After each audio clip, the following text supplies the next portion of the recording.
Islam Podcast. Den Islam hören und erleben. Welcome to our city of peace, Osnabrück. We feel committed that we live in peace here. As you see him, he's a very, very young man. Not yet 50 years old, 47 or 45 or so. He's born in 1962 in Geneva in Switzerland, and he is a Swiss Islamic scholar and a professor of contemporary Islamic studies. Now since the 1st of September last year at St. Anthony College in Oxford. Is it right? Thank you very much. Well, he emphasizes the heterogeneous nature of Western Muslims, of Western Islam, and he avoids always the expression and the notion Euro-Islam. I do not know why, but we are interested very much why you avoid this expression. Meidet das Wort Euro-Islam. Immer westlicher Islam. Well, and you always say that the Muslims in Europe make a great, great contribution to our Western world. Sagt immer wieder, dass die Muslime in Europa einen großen Beitrag in die westliche Welt bringen. And we are longing to hear which contribution the Western Muslims bring to the Western world. We feel it every hour that Muslims here in our town of Osnabrück is a great, great honor and a great contribution to our society. But we want to hear it from you. Well, you know that your grandfather had founded 1928 the Muslim Brotherhood in Egypt, and that your father also has been participated in this brotherhood. I do not know whether your grandmother and mother, nothing about it, only grandfather. But it is very, very interesting. Your dissertation was about Friedrich Nietzsche, is it right? I do not know about which topic, and then you have lectured at the University at Fribourg, in Oxford, as a visiting professor first, and University of Leiden, at the Erasmus University of Rotterdam, and so on. Well, you are a very, very educated person everywhere, and since the 1st of September 2009, you are appointed professor at the Anthony's College of Oxford University. Seit September 2009 ist Professor Ramadan Professor am St. Anthony College in Oxford an der Universität. Well, the last sentence of my introduction, you always teach us to distinguish between the Muslim religion and the Muslim culture. To distinguish, not to bring it together too much. Immer wieder sollen wir zwischen muslimischer Religion und muslimischer Kultur unterscheiden, sagt immer wieder. And he also says to the Muslims that they have a commitment to universalism and to the welfare of non-Muslims. Sagt immer wieder, dass sich Muslime um den Wohlstand, nein, nicht um den Wohlstand, sondern um das Wohlbefinden der Nicht-Muslime kümmern müssen. That is so very, very interesting. Thank you that you give us the honor to lecture here in our small town compared with London and Oxford, Osnabrück. Thank you. It is your turn now.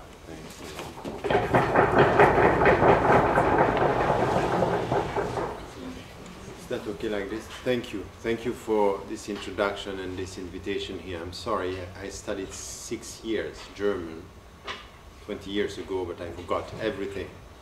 So I can't speak, I can hardly understand some of the words that you may say. So what we decided is that I will try after 10 minutes to stop and maybe for you just to summarize what I'm saying, for those of you who cannot speak English, but I will also try to make it quite simple in language. It doesn't mean simple in substance. Thank you for that. And let me start with two of your questions, because I think it's part of the topic.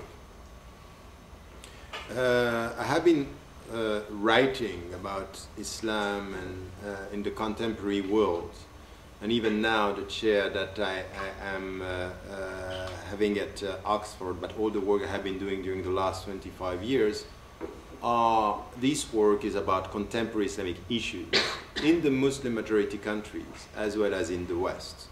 So it's not only, I'm not only concerned with us as Western Muslims or European Muslims, I am concerned about us as Muslims facing contemporary challenges in Muslim majority countries and in the West. Having said that,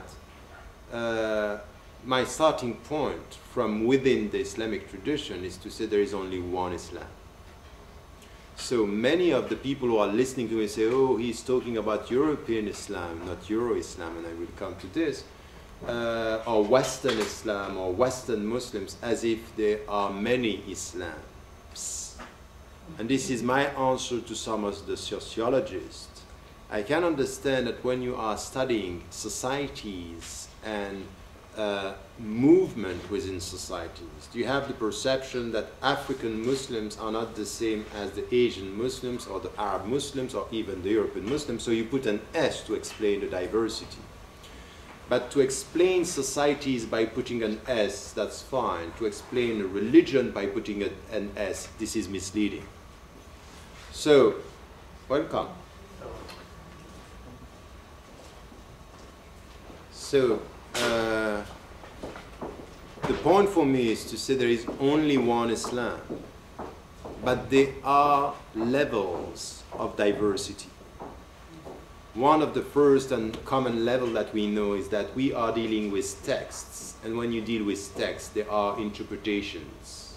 So there is one Islam and many interpretations that are accepted within Islam. So this is a diversity within the unity. The second level of diversity is culture. Why? Because we have one set of Islamic principles, but we have many cultures. So if, for example, you travel around the world, you will see that all the Muslims are accepting the same set of principles. The first thing which is quite important is that Tawheed, as the starting point of being a Muslim, is to witness or to testify that there is only one God and that there is a messenger. So this is something which is undisputed by all the Muslims around the world. And there is then something which has to do with practice. بُنِيَ الْإِسْلَامُ عَلَى خَمْسٍ, that there are 5 pillars. All the Muslims agree on that. Shia, Sunni, whatever is the culture, we all agree on this. So there is a common set of principles saying that this is one Islam. And when we go to pilgrimage, we may have different cultures, different interpretations, but we are doing exactly the same act of worship. One Islam as to these principles. Now, we know that when it comes to secondary issues, what we call in Arabic min al-furu', so you have al-asl wal-fara', al-usul, we all agree on this, so much so that the scholars were saying هذا معلوم من الدين بالضرورة, meaning by this is known as the imperative of our religion. If you touch this, you are touching Islam. This is us. This is Islam, the universal dimension. معلوم من الدين بالضرورة, known as being the principles of Islam, the imperative principles. But now we know that من الفروع, we have secondary issues, and there are interpretations. Scholars don't agree. We know that we have to pray 5 times a day, but the way we put our hands here, here, here, you have some wasting their time about this, but this is accepted. This is an accepted diversity as to the secondary issue. We don't disagree on the fact that we have to pray, but we may disagree the way we pray. The way, the the gestures that we have to